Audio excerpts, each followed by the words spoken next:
103.9 Philly's hip hop station. DJ A Boogie Boy Stop. I got the one and only, man. New York's own Party is in the building, man. How you doing? I'm good. How you, folk? I'm happy to be here. You all right? I see you still recovering, man. You a little under the weather? Last night was crazy. Last night we made it. We ain't gonna share the stories, man. We gonna keep that off.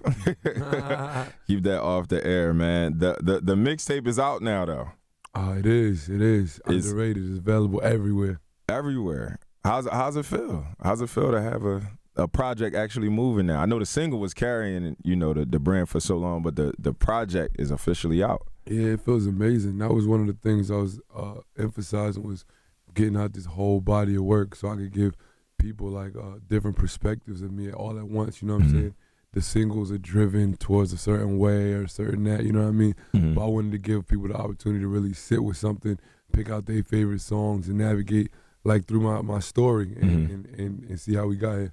Nah, definitely. I see you got the Peach single is definitely, another one that's going hard, in the club right now. How was it working with, Young Miami and I know you had the first hit single with Cardi, and then you transitioned to the other powerful female artists, Young Miami and City Girls. Like, you feel like the same reaction from the fans? Or? It was just like a link up that happened. You know what I mean? I had the record, I already had the Peach, and I just knew I couldn't do it without another strong female. Right. You know what I'm saying? Right. Presence on the record. So she jumped right on it, and it became what it was. Nah, it's definitely moving. It's catchy, and I've been playing it. You know what I'm saying? Like I said, they got that jump going from the podcast. But I would definitely like to ask, like, what is the vision behind like the Section 8 and the underrated? Like, because I see the significance of the 8 ball, and I just want you to give the Philadelphia listeners an understanding of where all that, where it comes from. The 8 ball and Section 8. Well, we all know what Section 8 is. That's low income housing, and I feel like that's like the bottom of the bottom, and I like to take things that have like negative connotations. Like Section 8, you might have got made fun of that for in school. You know what I'm saying? I like to take it and then and make something positive out of it.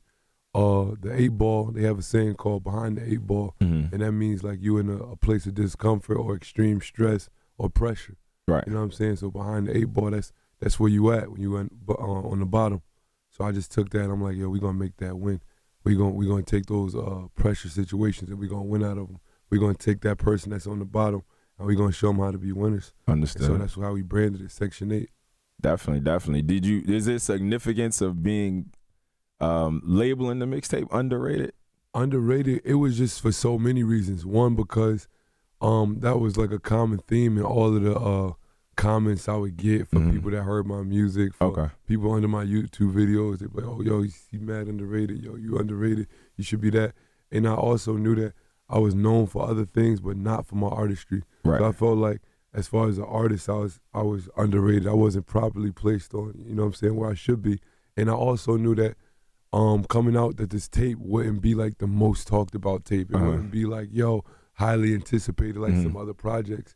But I know anybody who got the body of work and sat down with it and got to the end, they be like, yo, son, is definitely underrated. It's definitely a fire project. Yeah, because I'm thinking, like, I guess before talking to you, like, my own understanding of underrated might be like when you own a record that is so big it's backing it up with an artist like Cardi B, a lot of times DJs are skipping your part to go right to Cardi B. You know something great? I never had that problem though. I never once heard backing it up come on and they skip my part. Right, that's the point that I'm making.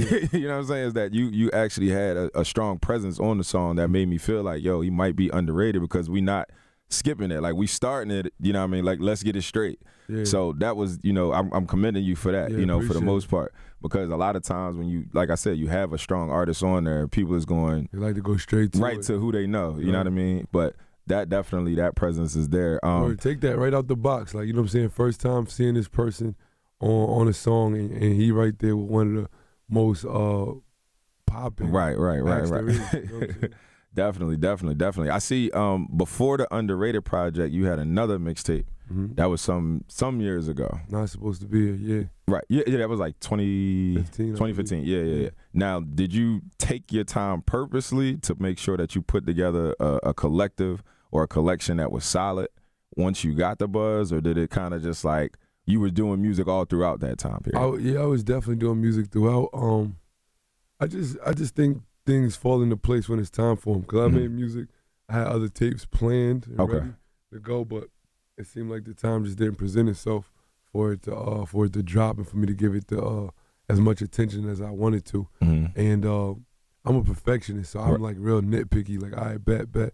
So I just went through the songs, and then we got to this point, and I feel like Underrated just came together so perfectly and at the right time. So I'm happy it happened that way, though. Understood. Now, you are a songwriter as well, though. I guess by default. It's by default. Nobody's writing your raps. Let's clear that. You writing your raps. Oh, now, yeah, absolutely. you had an opportunity to, co-write a few other songs, or you had what's some of the other artists that you had a chance to write with? I had the opportunity to write with Kanye. Okay. And with Cardi, like my homegirl. Definitely. What's it?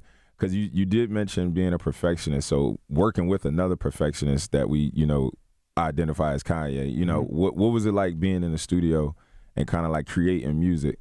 Oh, it's amazing. First off, Kanye was always like one of my biggest inspirations. He's like one of the reasons why I even got into this. So just for him to want to even hear my opinion or my take on anything was like, oh, really? You know what I'm saying? Right. It was definitely a humbling experience and an honor. But he's super creative, and he gets you into a mode where y'all just creating. You know what I'm saying? Right. And it's a vibe. Nah, I got you, man. Listen, if you get the opportunity to rub shoulders, with certain people, you got to take that. I never thought it would happen for me like that. But. Hey, man, underrated, right? Facts. Underrated. So, with the mixtape dropping, is the tour about to roll out? Is the city to city? Coming soon. The way that the response has been going, I definitely foresee it in the near future. The SOB show sold out. Sold out. Okay. 4 days early. And if you missed that show, I'm sorry for you. If you just now waking up and you're going on your timeline, I'm sure you're going to see something about it. It's a phenomenal turnout, crazy show. I don't think SOBs have seen the likes of anything like that before, and it may be a long time before they see it again. Nah, listen, I was actually not too long ago, I was looking at your Instagram, and I was always thinking of like how artists create unique ways of like pushing their album, pushing their music. And I seen you did the paint and sip. Yeah. Were you the only dude in the room at that point? Like, nah. Okay, because I'm looking like, yo, homie got this. It was on my team. It was on my team members. My team members was there, but that was about it. I wanted to do something for the lady influencers. You know what I mean? To give them a chance to listen to the album early and live with the music while doing something fun. Right. A lot of the songs is catered to the ladies on the project anyway. So I thought, what a better way to do it than that?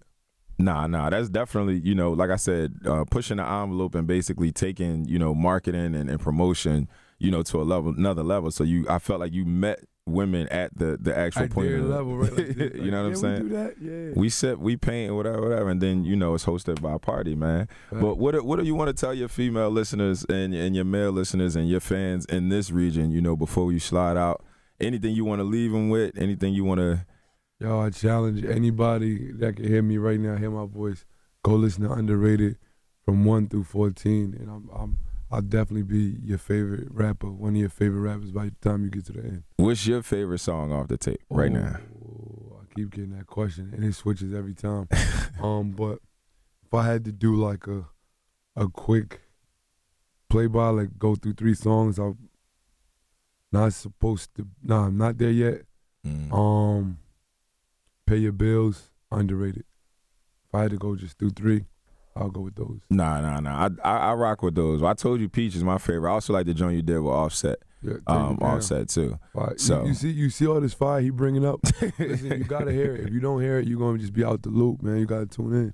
You already know, man. Party is in the building. Philadelphia. Underrated is out right now. Boom 103.9 Philly's hip hop station. DJ A Boogie.